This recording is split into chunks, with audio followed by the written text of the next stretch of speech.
sinal da Santa Cruz, livrai-nos Deus, nosso Senhor, dos nossos inimigos. Em nome do Pai, do Filho e do Espírito Santo. Amém. Amém.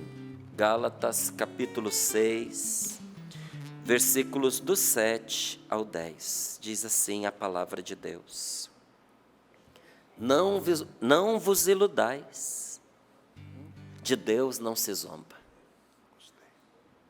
O que alguém tiver semeado, é isso que vai colher. Quem semeia na sua própria carne, da carne colherá corrupção. Quem semeia no Espírito, do Espírito colherá a vida eterna. Não esmoreçamos na prática do bem, pois no devido tempo colheremos o fruto, se não desanimarmos. Repito, não esmoreçamos na prática do bem, pois no devido tempo colheremos o fruto, se não desanimarmos. Portanto, enquanto temos tempo, façamos o bem a todos, principalmente aos da família da fé. Palavra do Senhor. Graças a Deus. Graças a Deus. Não vos iludais, não vos enganeis, de Deus não se zomba. No que a gente pode entender esta palavra aqui, gente? Na justificativa de muitas pessoas que dizem assim, ou dizem ou pensam, eu vou fazendo o que eu acho que eu devo fazer, eu vou tocar a vida, depois eu peço perdão a Deus. Eu vou pecar, depois eu me confesso. Deus é misericórdia, não é? No final das contas, Ele vai salvar a todas as pessoas mesmo, porque se Ele é bondade, se Ele é amor, isso é zombar de Deus, gente. Isso é zombar de Deus, porque Deus é caridade, Deus é amor, Deus é misericórdia. Mas o caminho para ter acesso à misericórdia de Deus passa pelo arrependimento, passa pela disposição de mudar o coração. E olha, muita gente pensando dessa maneira foi colhido pela morte sem ter oportunidade sequer de se arrepender. A pessoa morreu e não viu. Porque tem gente que fica contando, né? Com o ovo dentro da galinha.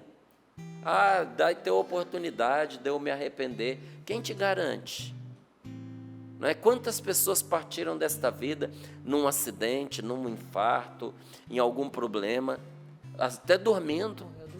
Teve gente que morreu dormindo e não teve a oportunidade de viver um arrependimento e converter o coração.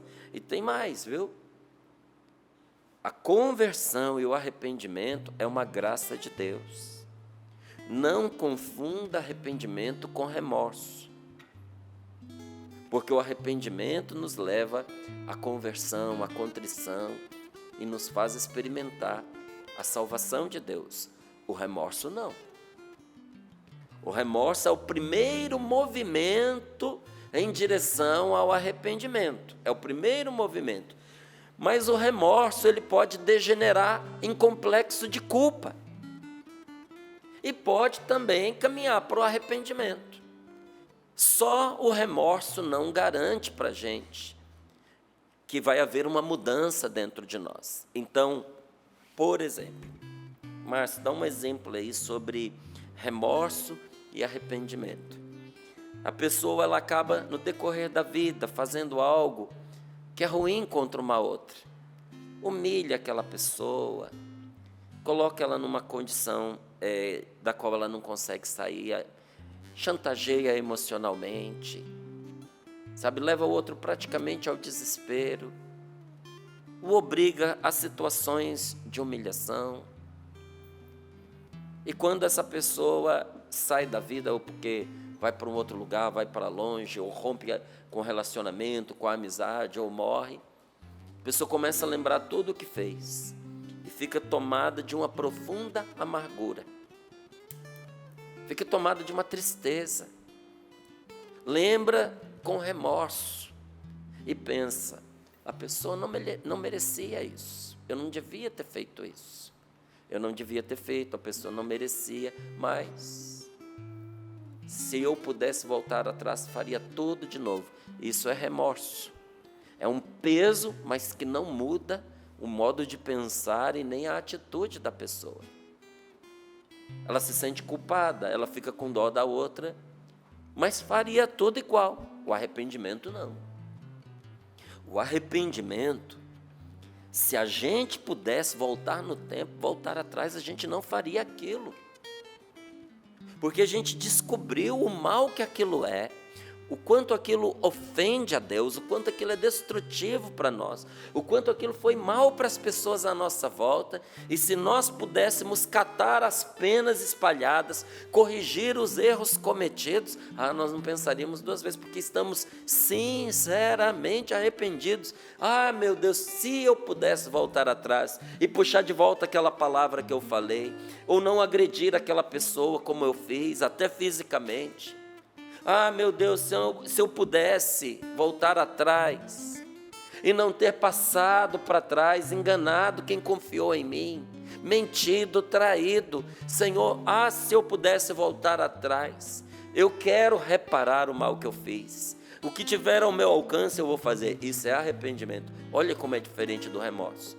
Uma pessoa que tem simplesmente remorso continua fazendo o que faz, acreditando, Deus é bom, Deus é misericórdia, isso não vai dar nada, não vai pegar nada. Está zombando de Deus.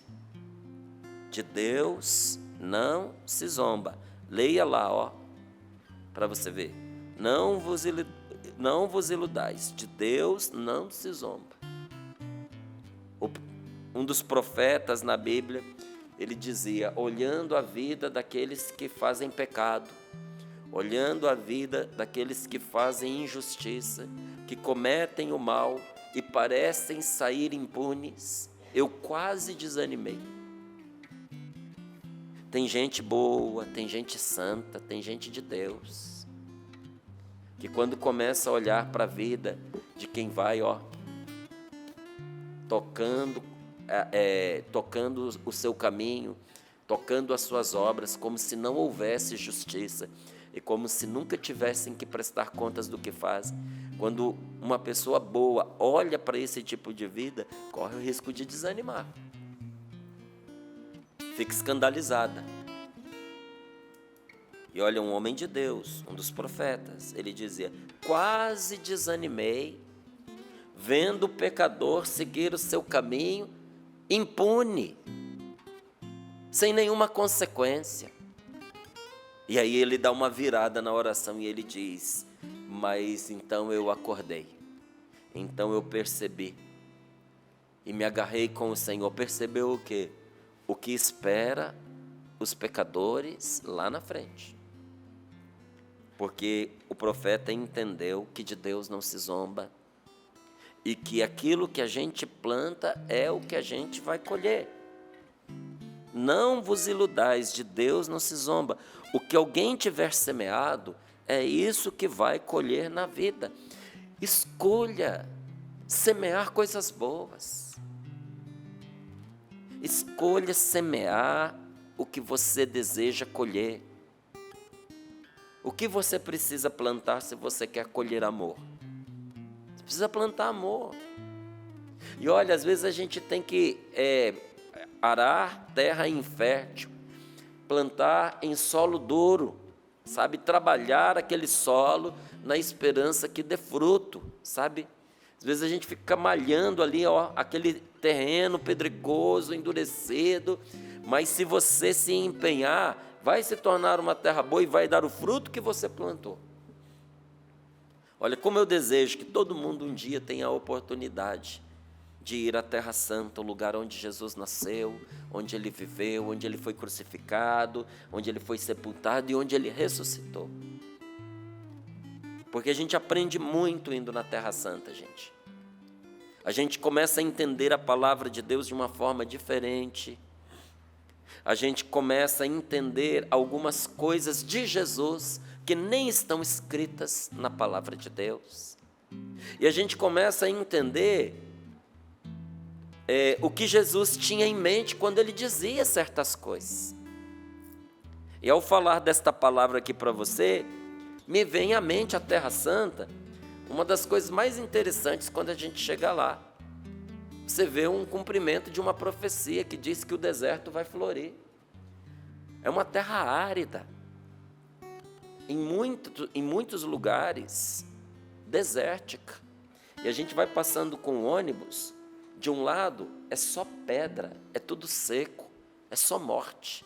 E do outro lado, você vê uma lavoura assim frondosa, com muitos frutos, e laranjas, e bananas, e tâmaras. E olha, nossa, e tantas frutas maravilhosas. Você sabia que Israel se destaca na exportação de produtos agrícolas? Um país que em grande parte é de clima desértico, árido, e se destaca na agricultura, não é? Você olha e pensa, meu Deus, como é que pode? Porque a mesma terra que está do lado de cada pista é a que está do lado de lá. Só que uma você acredita que se você plantar ali não vai nascer nada, e não nasce mesmo não, se você não cultivar, não vai nascer. Mas do outro lado, você tem uma das lavouras mais exuberantes que você já viu na sua vida. A semente brotou e frutificou, mas precisou empenho, teve que ter trabalho, sabe? E o que acontece na terra mesmo, onde nós plantamos as frutas, acontece também com a terra dos corações. Às vezes nós temos que investir, nós temos que regar aquela pessoa, nós temos que adubar aquele coração endurecido, infértil, nós temos que ter paciência, nós temos que vigiar sobre aquela pessoa e plantar a boa semente, porque o que a gente plantar uma hora vai vingar, uma hora vai dar fruto. E nós vamos colher esse fruto, mesmo de terras áridas. Porque a palavra de Deus nos promete que o deserto vai florir. Pode ser que você olhe para dentro da sua casa e veja só deserto.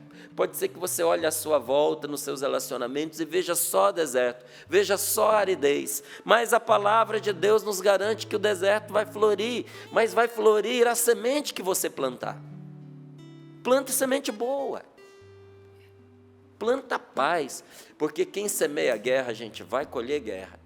Quem semeia divisão entre as pessoas pode ter certeza que é isso que vai colher na sua vida.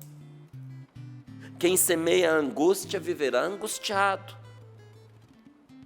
Deus dá a graça e multiplica o fruto, mas a semente que será plantada, quem escolhe é a gente. O que é que você está plantando? Porque ainda é tempo da gente corrigir o nosso plantio. Não é assim que termina esta palavra? Enquanto temos tempo, façamos o bem a todos. Agora é a hora da virada na vida da gente plantar só coisa boa. Quem semeia, e aqui diz a palavra, né? Não vos iludais, de Deus não se zomba. O que alguém tiver semeado é isso que vai colher. Quem investe na própria carne, quem faz as coisas na carne, vai colher corrupção.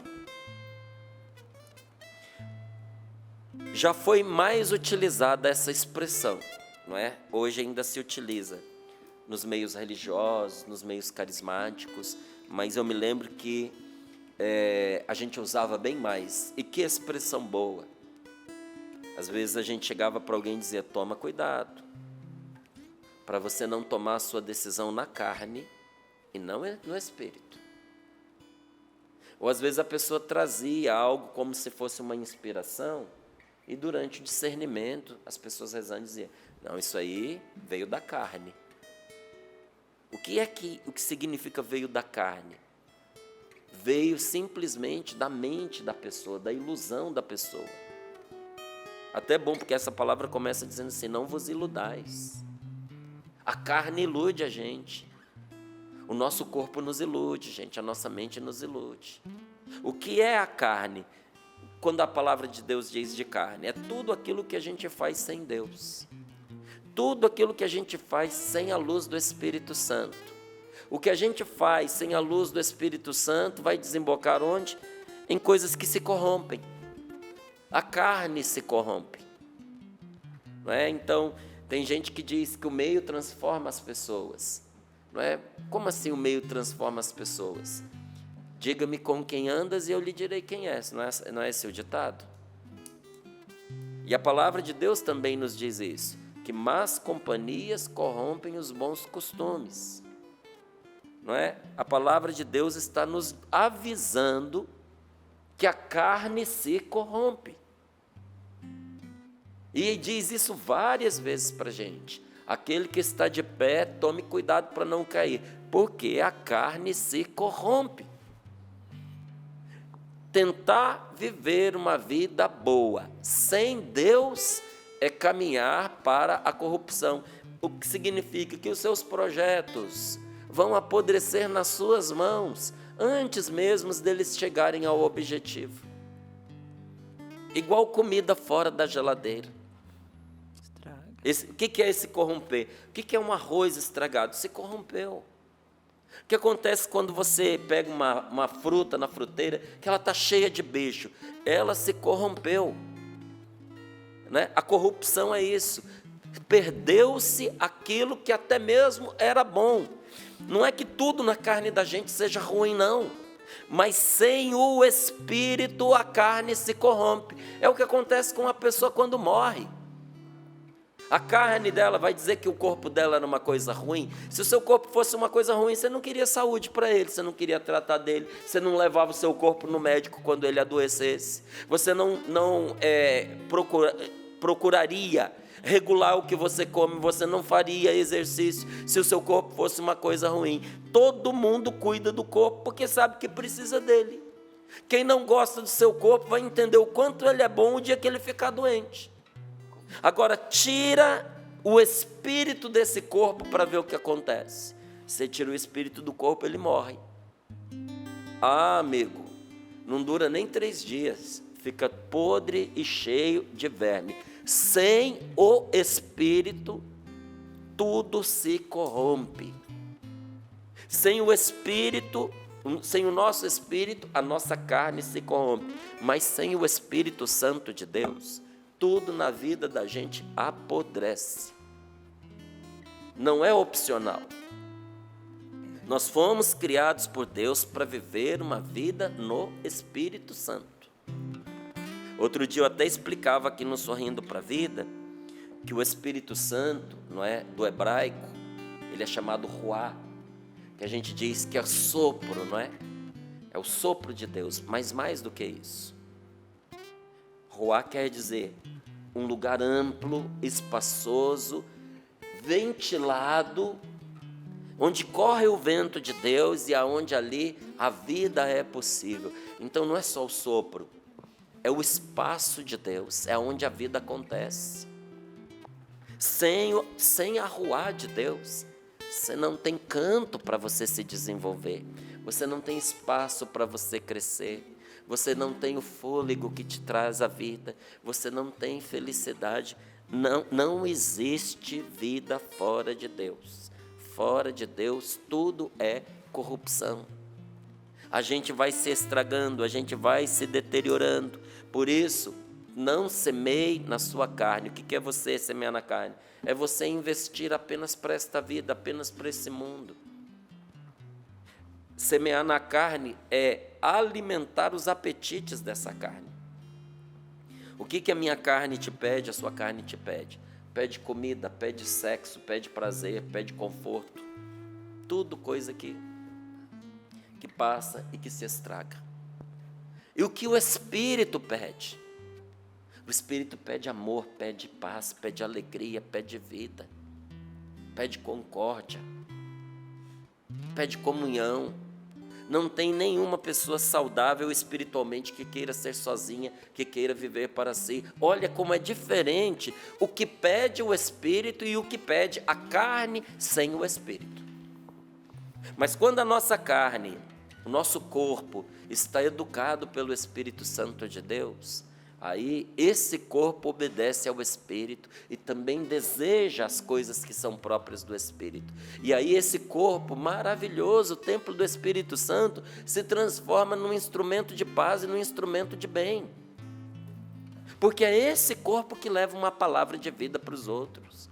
É esse corpo que dá colo a quem está sofrendo. É esse corpo que estende a mão para ajudar quem está caído, quem está abatido.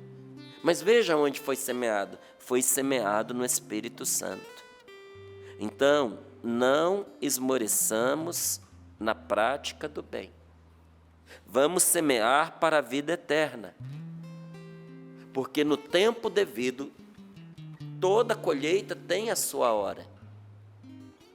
E vai chegar a hora de você colher os frutos da semente que você plantou, mas será no tempo devido. E no tempo devido, diz aqui a palavra, colheremos o fruto desde que a gente não desanime. É critério para você colher os resultados, é critério para você colher o fruto, é critério para você receber a recompensa de tanto esforço. Qual o critério? Não desanimar nunca. Quem é de Deus não desanima. Ponha isso na sua cabeça, quem é de Deus não desanima, nem que seja mancando pelo caminho, claudicante, mas a gente prossegue. Mesmo enfermo, diz a palavra, eu sou guerreiro, você é de Deus. Você tem o Espírito Santo que dará a você a força. Nós temos que acreditar mais na palavra de Deus, gente, e prosseguir a nossa vida com a força do Espírito Santo e não só com a nossa força carnal. Então, olhando para esta palavra, nós entendemos que nada do que nós fazemos escapa aos olhos de Deus, nada. Nada do que a gente faz escondido escapa aos olhos de Deus, nem mesmo uma palavra. E aqui eu não estou me colocando como modelo não, porque é obrigação minha, é meu dever fazer isso, como é de cada um de nós. Mas eu digo para você, para te dizer, eu procuro viver esta palavra. E quantas vezes eu sozinho, porque eu não sei se você fala sozinho, eu falo. Falo sozinho e muito. Ixi, você não tem ideia do quanto eu converso comigo mesmo. Eu converso comigo, eu me dou conselho, eu me animo, eu me encorajo. E às vezes eu me pego reclamando para mim mesmo. Na hora em que eu pego isso, eu me corrijo na mesma hora. Ah, Márcio, mas não tem ninguém ali vendo, tenho eu estou vendo e tem Deus. E aquela palavra de murmuração determina a minha vida. Porque aquilo que eu digo para mim mesmo, eu ouço.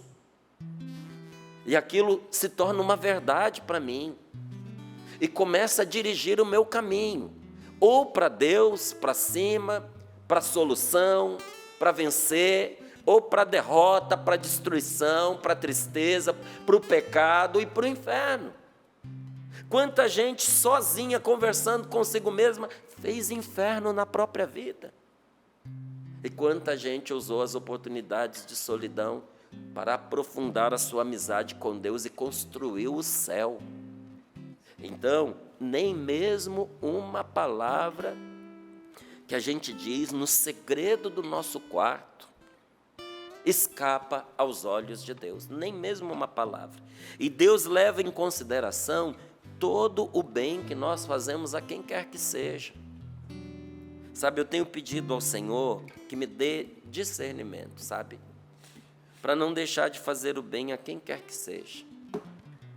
Porque tem gente que é profissional em enganar as pessoas. Mesmo na rua, mesmo mendigando, sabe? Tem gente que é profissional do engano. E qual que é o problema de ajudar uma pessoa assim? É que às vezes com aquele valor você poderia ajudar quem precisa de verdade. Tem gente que mente, engana, instrumentaliza os filhos. Não é que a pessoa não precise de ajuda, ela precisa, mas talvez não seja dinheiro. Eu estava numa paróquia uma vez, e essa paróquia eu conheço porque ela ajuda muito as pessoas, ela tem uma obra social espetacular, distribui milhares de cestas básicas todo mês.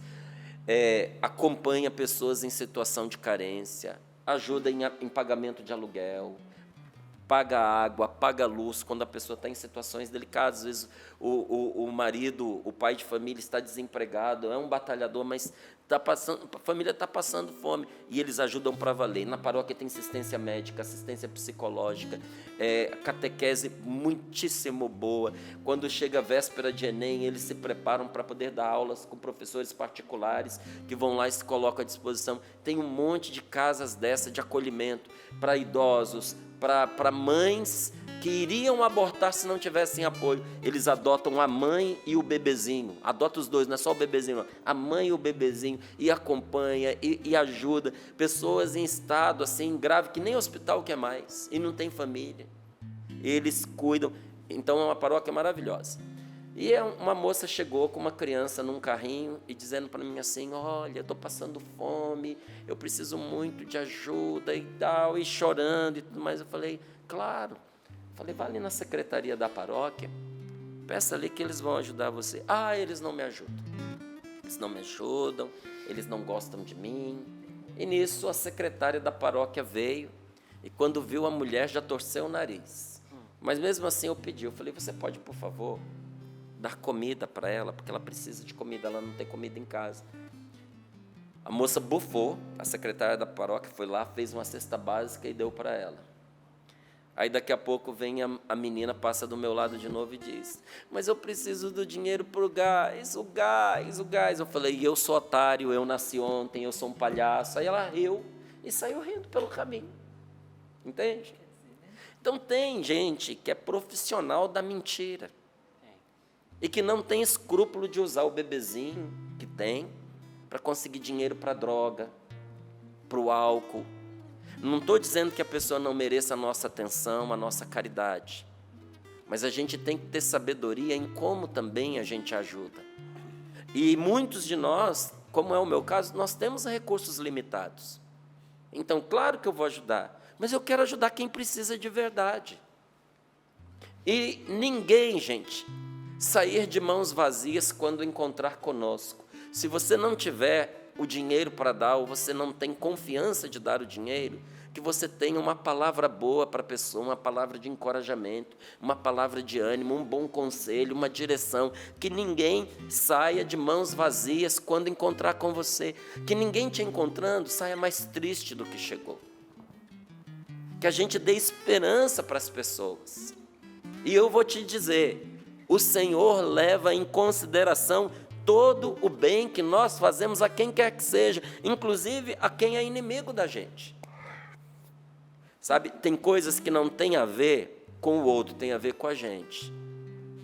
Eu fico escandalizado de gente que diz que é cristão e às vezes está numa congregação, às vezes está numa comunidade, como é a comunidade Canção Nova, e a pessoa escolhe: eu falo com uns, eu não falo com outros. Olha, numa boa, isso desmerece você.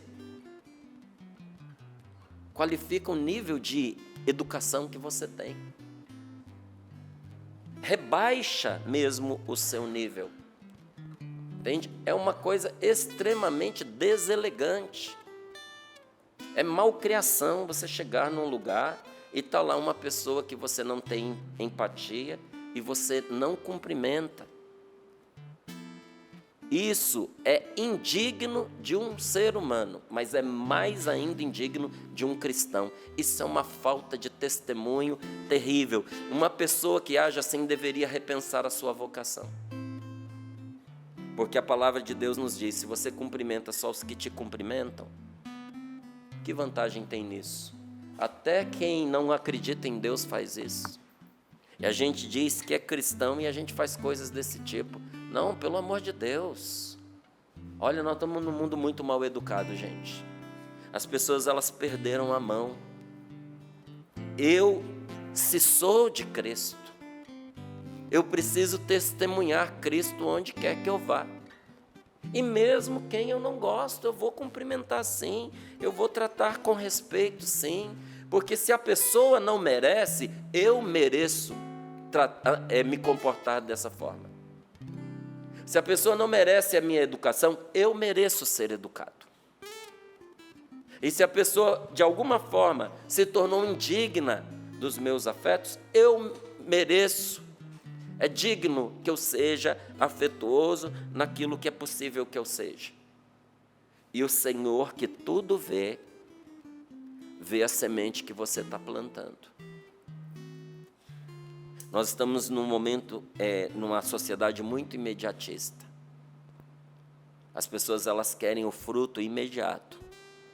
Elas não entendem que a semente que ela plantou, quando ela esquecer que plantou, vai dar fruto lá na frente. Tem gente que hoje está colhendo o que plantou lá atrás, só que não lembra.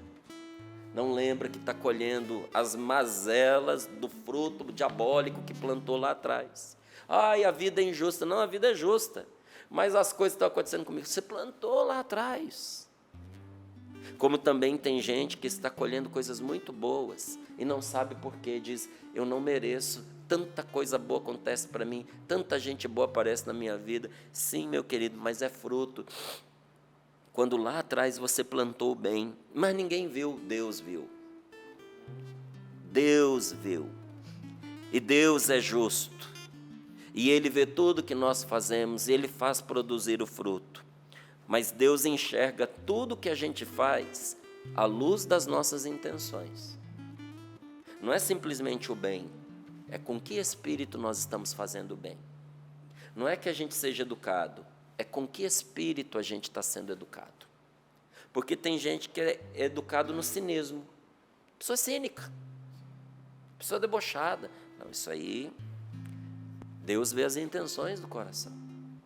Tem gente que é educadamente falso. É educado para ter acesso, mas tem a intenção de fazer o mal. Deus vê a intenção. Por isso a gente precisa se perguntar, em que mundo eu estou vivendo? O da carne ou do espírito? Qual é a maneira como eu me comporto nessa vida? É na carne ou no espírito? Porque se for pela carne, ok, não tem problema não, eu escolho. Eu vou colher os frutos da carne. Agora, se for no espírito, mesmo que eu pareça humilhado, perdido, injustiçado, mesmo que eu pareça um derrotado, mesmo que eu pareça desassistido, na hora certa, no tempo devido, no tempo oportuno, nós vamos colher os frutos, nos garante a palavra de Deus, desde que a gente não desanime. Por isso que um santo dos primeiros séculos, ele dizia bem assim, ao Senhor nada se esconde. Guarde isso que você vai gostar. Ao Senhor nada se esconde, até os nossos segredos mais íntimos que lhe estão próximos. Nem isso a gente esconde de Deus. Se não escondemos de Deus os nossos segredos mais íntimos, façamos então todas as coisas na sua presença. Faz tudo que você tem que fazer na luz de Deus. Tudo que você quiser fazer escondido de Deus, contrário a Deus, sem pensar em Deus, porque é assim que a gente faz. A gente é de Deus, mas quando a gente quer fazer o errado, a gente evita pensar em Deus, a gente evita se perguntar o que Deus acha daquilo. Não, isso é semear na corrupção, é semear na carne, vai trazer podridão para a sua vida. Façamos então todas as coisas em sua presença, visto que Ele mora em nós. Ele mora em nós, nós somos casa de Deus. Eu sou casa de Deus. Que Ele seja em nós o nosso Deus. Gente, que sério isso! Que Deus seja em nós o nosso Deus. Será que em mim eu reconheço o Senhor como meu Deus? Ele mora em mim. Mas será que em mim eu o reconheço como meu Deus? Na medida em que nós o amarmos, diz aqui o santo, na medida em que nós o amarmos, nós o veremos mais e mais. O amor que você pratica revela a presença de Deus na sua vida. Às vezes eu não vejo Deus porque eu tenho amado pouco.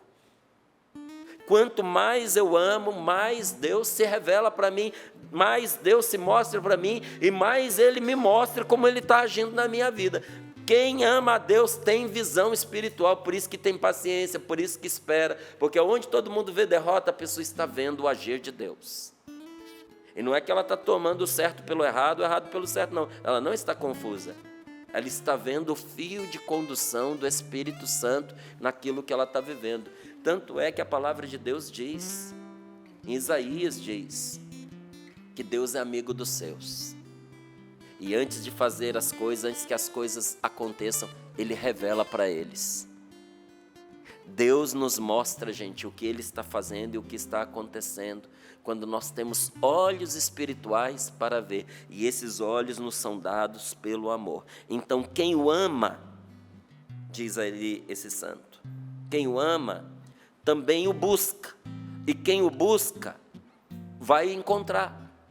Veja bem, quem o busca, vai encontrar. Quem não o busca? Quem não busca Deus? Quem foge dele. E ainda arrasta os outros consigo. Tem gente que foge de Deus e não contente, ainda arrasta outros consigo. Então, esse Santo Inácio continua dizendo assim: não vos enganeis, meus irmãos. Os perturbadores da família não herdarão o reino de Deus. Preste muita atenção nesta palavra antes de você tomar posicionamento a favor de divórcio, de separação de família, a favor de aborto. Vamos separar as coisas. Eu não estou julgando quem em um momento de desespero na vida tomou uma atitude desastrada e desastrosa como essa, de matar um filho no próprio ventre. Eu não estou julgando uma pessoa que viveu tal nível de desespero num relacionamento que precisou se separar. Não estou julgando. Mas estou dizendo daquelas pessoas que não só se separaram ou abortaram, ou talvez nem fizeram isso, mas combatem a família, mas combatem o casamento, mas combatem a criança no ventre materno, como se aprovando isso em lei passasse a ser certo. Pode aprovar do jeito que quiser, porque a lei dos homens nem sempre coincide com a lei de Deus. E nós não vamos ser julgados pela lei dos homens, não, nós vamos ser julgados pela lei de Deus. Porque a lei dos homens pode permitir você fazer um aborto, mas a lei de Deus não permite isso para nós. Nós não somos da morte, nós somos da vida. E veja, tem gente que às vezes, até para defender a vida dentro do ventre, é capaz de matar o outro irmão. Entende? Porque tem os extremos. Tem aqueles que defendem a morte do feto, e tem aquele que mata, se for preciso, para defender o feto. Não, nós cristãos não agimos assim, não. Nós somos a favor da vida. E queremos proteger a vida no seio materno, desde o momento da concepção, até essa pessoa, indecente muitas vezes no seu juízo, que quer atentar contra uma vida inocente. Até essa pessoa. Nós que somos cristãos, queremos que ela seja preservada nos seus direitos e na sua vida. Mas o que Santo Inácio diz é muito forte e muito verdadeiro. Não vos enganeis. Os perturbadores da família não herdarão o reino de Deus. Quem são os perturbadores da família? Não são os fraquinhos que caem aqui ou acolá, seduzidos por um pecado, né? Mas se arrependem e recomeçam. Talvez você tenha cometido esse pecado, mas você se arrependeu e você recomeçou. Naquele dia você não estava pensando quando você fez isso. Tinha gente na sua cabeça mandando você fazer errado. Você não tinha ainda se despertado para Deus, para uma vida para além desta vida, e quando você caiu em si, você se arrependeu. Bendito seja Deus. Recomeça. Porque Deus recomeça com você. Então não é quem fraquejou, são aquelas pessoas que deliberadamente atacam, dizendo: família não é nada. Família é quem eu digo que é, porque hoje virou essa moda. Quem é a minha família? A minha família é quem eu digo que é. É esse aqui, é aquele lá, é o cachorro, é o papagaio. Olha, você pode amar o papagaio mais do que você ama a sua mãe, mas ele nunca vai ser da sua família. Você pode beijar o cachorro na boca, não tem problema.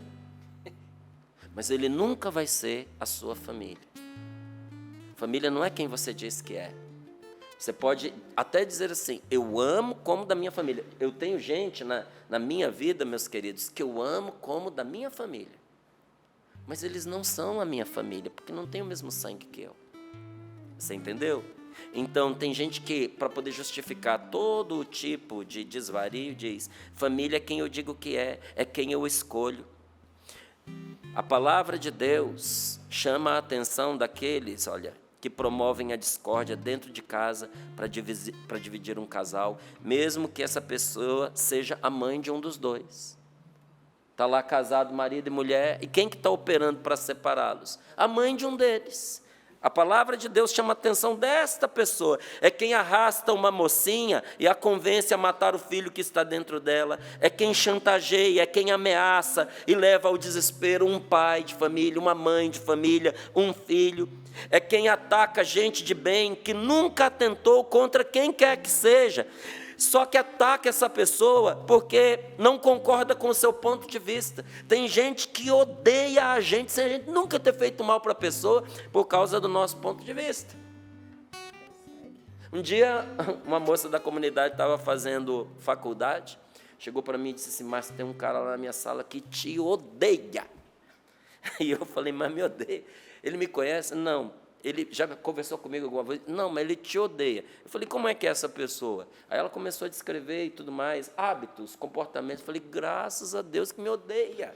Porque eu ia ficar chateado se uma pessoa que pensa desse jeito e vive a vida assim me amasse e gostasse de mim e me aprovasse, porque significa que ou eu não estou iluminando a vida dele, ou que eu sou igual a ele. Não, graças a Deus que ele continue desgostando de mim. Olha, estamos falando aqui da família humana e terrena. Mas pense você, o que é que espera uma pessoa que ataca a família do céu, a família de Deus? Por isso esta palavra termina dizendo assim, portanto, enquanto temos tempo, façamos o bem a todos, mas principalmente aos da família da fé. Há uma família na fé. Põe a mão no seu coração, feche os seus olhos um pouquinho.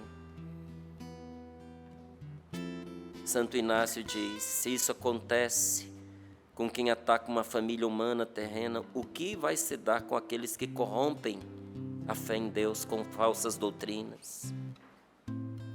Que corrompem pessoas, levando-as a cometer erros pelo qual Jesus foi crucificado. Quem faz isso está construindo o inferno para si mesmo. Para si e para aqueles que lhes dão ouvido, aplaudem, apoiam. Não aceite mais o lodo dessas ideias que tais pessoas querem derramar em sua cabeça. São mentalidades do príncipe deste mundo. Não permita que acorrentem você com ensinamentos, com crenças que vão te colocar muito, muito longe do céu. Porque para que eu e você pudéssemos ir para o céu, Jesus deu a sua vida. Diga, Senhor Jesus. Senhor Jesus. Dá-nos a graça de viver esta palavra. Dá-nos a graça de E por meio dela ilumina a nossa vida e nos liberte. por meio dela ilumina a nossa vida e nos liberte. Amém. Amém.